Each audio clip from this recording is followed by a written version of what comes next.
बिस्मिल्लाहिर्रहमानिर्रहीम अस्सलामु अलैकुम वरहमतुल्लाहि वबरकातुहू। Welcome to Al Razi Islamic school online teaching system class 8। Now we start the chapter motions of the ocean of your SST book. So in this chapter हम क्या पढ़ेंगे? Motions of the ocean. आपको पता है समंदर के अंदर जो लहरें होती हैं, सबसे पहले हम उनकी बात करेंगे। Ocean water never stops moving. समंदर का पानी जो है कभी भी मूव करना नहीं रुकता। आपने देखा है किसी भी वक्त जो है वो समंदर का पानी मूव हो रहा होता है, चाहे रात हो, दिन हो, सुबह हो, कभी, लेकिन उसका बहाव, उसकी तेज़ी वगैरह जो है वो इफ़ेक्ट करती है कि वो किस तरह है। सुबह के वक्त वो किस तरह उसका फ़्लो था, शाम के वक्त किस तरह। There are 3 basic motions of ocean water. 3 जो मोशंस हैं वो समंदर के पानी के हम डिस्कस करते हैं। Waves, currents and tides. Waves यानी लहरें।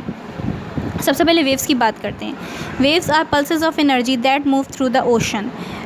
समंदर की लहरें आपको पता है कैसे वेव्स की तरह जो है, वेव आपको पता है लहरा के जो है वो इस तरह से जा रही होती हैं और इस तरह से, इसी तरीके से आपकी स्क्रीन में पिक भी है कि किस तरीके से वो वेव मोशन किस तरह होता है। Waves are set in motion by wind, earthquake and gravitational pull of the moon. आपको पता है ये जो समंदर की लहरें होती हैं इन पर 3 चीज़ें असरअंदाज होती हैं। एक हवा, एक जलजले जो अर्थक्वेक होते हैं, और एक ग्रेविटेशनल पुल यानी कि जो ज़मीन की कशिश होती है वो कशिश मून की वजह से होती है, वो भी जो है समंदर के पानी पर वेव्स पर असरअंदाज होती है। The most common source of energy for waves is wind blowing across the surface of the ocean. सबसे बड़ी बात जो है वो विंड यानी हवा जो है वो किस तरफ से चल रही है, वो समंदर के पानी पर बहुत ज़्यादा असरअंदाज होती है। आपको पता है समंदर का पानी किस तरह से जो वो स्टार्ट होता है रिपल्स की सूरत में, कैसे लहर आती है समंदर के कोने पे, जब साहिल पर आती है समंदर के किनारे पर तो वो आहिस्ता हो जाती है और उसके बाद वो दोबारा से जो है वो आहिस्ता जो है वो दोबारा से दूसरी लहर आकर उससे टकराती है। आप लोग कभी गए होंगे समंदर की इस साइड पर तो आप लोगों ने देखा होगा किस तरीके से जो है वेव एक्शन होता है। But the water is not moving at all, it is energy that moves forward through water. आपको पता है ये पानी नहीं मूव हो रहा होता, ये एनर्जी जो है वो आगे उसको बढ़ा रही होती है पानी की।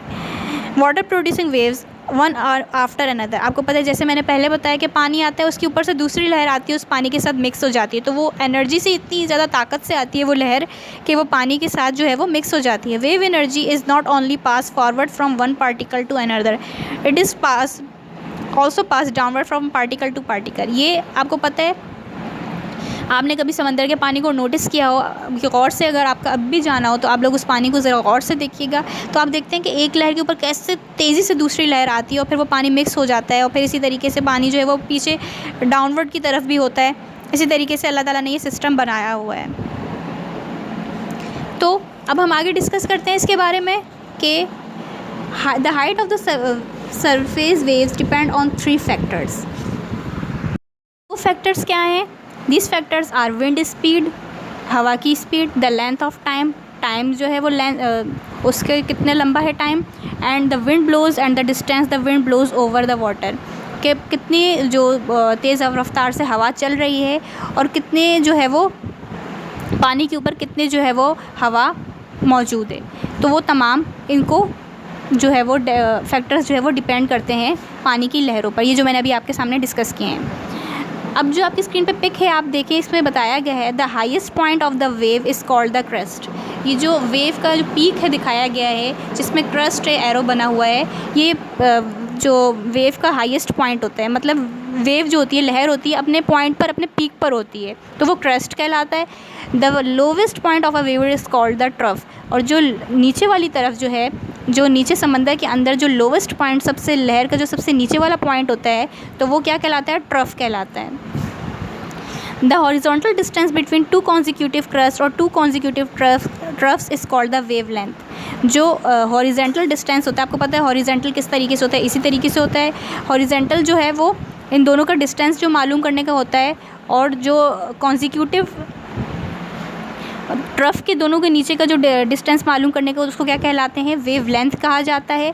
The vertical distance between a crust and a trough is called the wave height. और जो इस तरह लंबाई में जो होता है, हॉरिजॉन्टल इस तरह लेटे हुए तरीके से होता है, वर्टिकल खड़े हुए होता है, और अगर खड़े हुए जो है हम लोग इसको स्टैंड हुए इसका क्रस्ट और ट्रफ को नापेंगे तो वो वेव हाइट कहलाएगा। हाइट से आपको पता है कद में आता है, तो वो स्टैंड हुआ हुआ कहलाएगा। Waves changes as they come near the shore. आपको पता है वेव्स जो है वो लहरें बदल जाती हैं जब वो साहिल के किनारे पर आती हैं और वो आहिस्ता हो जाती है। The wave slow down, they get closer and closer together. वो आहिस्ता होती है तो फिर इसके ऊपर से दूसरी लहर आकर उसमें मिक्स हो जाती है। Their wave length decreases and their wave height increases. जो उसकी वेव लेंथ होती है, जैसे मैंने आपको ऊपर बताया, वो डिक्रीज़ हो जाती है और वेव हाइट इंक्रीज़ हो जाती है जब साहिल के किनारे पर पानी आता है। The water then flows back towards the ocean, और पानी दोबारा जो है वो पीछे जो है वो मूव हो जाता है। अच्छा, इसके बाद हम बात करते हैं some waves are cause by earthquakes. आपको पता है कुछ जो है वो वेव्स जो समंदर की लहरें बनती हैं ज़लज़ले की वजह से। आप जो ज़मीन पर ज़लज़ला आता है वो अर्थक्वेक कहलाता है, लेकिन समंदर के पानी के अंदर जो ज़लज़ला आता है, सी यानी ओशन के अंदर जो अर्थक्वेक आता है, वो क्या कहलाता है? सुनामी कहलाता है। These waves are called tsunamis. तो वो वेव्स जो समंदर की लहरें जो बनती हैं ज़लज़ले के अंदर समंदर की ज़मीन की वजह से, जो समंदर की ज़मीन में ज़लज़ला आता है, तो वो वेव्स क्या कहलाती हैं? Tsunami. Tsunamis are largest waves in the ocean. ये बहुत बड़ी जो है वो वेव्स जो है वो ओशन के अंदर होती हैं। आप इसको सर्च भी करके देख सकते हैं यूट्यूब वगैरह पर, उसमें आप इसको देख सकते हैं कि सुनामी किस तरह से आता है और कितनी तबाही लाता है। Tsunamis have very long wavelength and are very deep. ये बहुत ज़्यादा, इसकी जो वेव लेंथ होती है वो लॉन्ग होती है, इसकी वजह से ये बहुत ज़्यादा गहरी होती हैं और बहुत ज़्यादा जो है वो तबाही मचाती हैं। They slow down as they reach shallow water. जब ये शैलो वाटर के करीब आती हैं तो थोड़ा सा स्लो डाउन हो जाती हैं, लेकिन जब ऊपर की तरफ आती है तो बहुत ज़्यादा हाई हो जाती है। The energy that was spread out in the greater water is now concentrated in less water. तो वो जो ज़्यादा पानी वाला होता है वो कम पानी के साथ पानी जो है वो मिक्स हो जाता है। This energy produces water waves as high as 35 metre. इसकी जो वेव की लेंथ होती है, तकरीबन जो इसकी ऊपर लंबाई होती है, इतना ऊपर जाती है 35 मीटर तक ये समंदर से ऊंची हो जाती है। और क्योंकि ये बहुत ज़्यादा स्पीड से पानी आता है, बहुत ही ज़्यादा स्पीड से, तो इसकी वजह से ये बहुत ज़्यादा जो है वो समंदर के बाहर यानी कि साहिल के किनारे तक तो पानी आता है, ये इससे बाहर ये आगे जो एरिया होता है जहाँ पर लोगों के घर वगैरह होते हैं, जो करीब के मकानात होते हैं, उनको भी कवर कर लेती है। और आपको पता है सुनामी जब भी आया है तो उसने बहुत ज़्यादा तबाही मचाई है। आपने सुना भी होगा कि सुनामी जो है वो बहुत ज़्यादा जो है वो पूरा एरिया के पूरा जो प्रोविंस है उसको ख़त्म कर देती है। ये सुनामी इतनी ज़्यादा इसके अंदर ताकत होती है, इतनी एनर्जी प्रोड्यूस होती है, इसकी जो वेव्स होती हैं वो इतनी स्ट्रॉन्ग होती हैं, अंदर जो ज़लज़ला आता है अर्थक्वेक की वजह से वो बहुत ज़्यादा तबाही जो है ये मचा लेती हैं।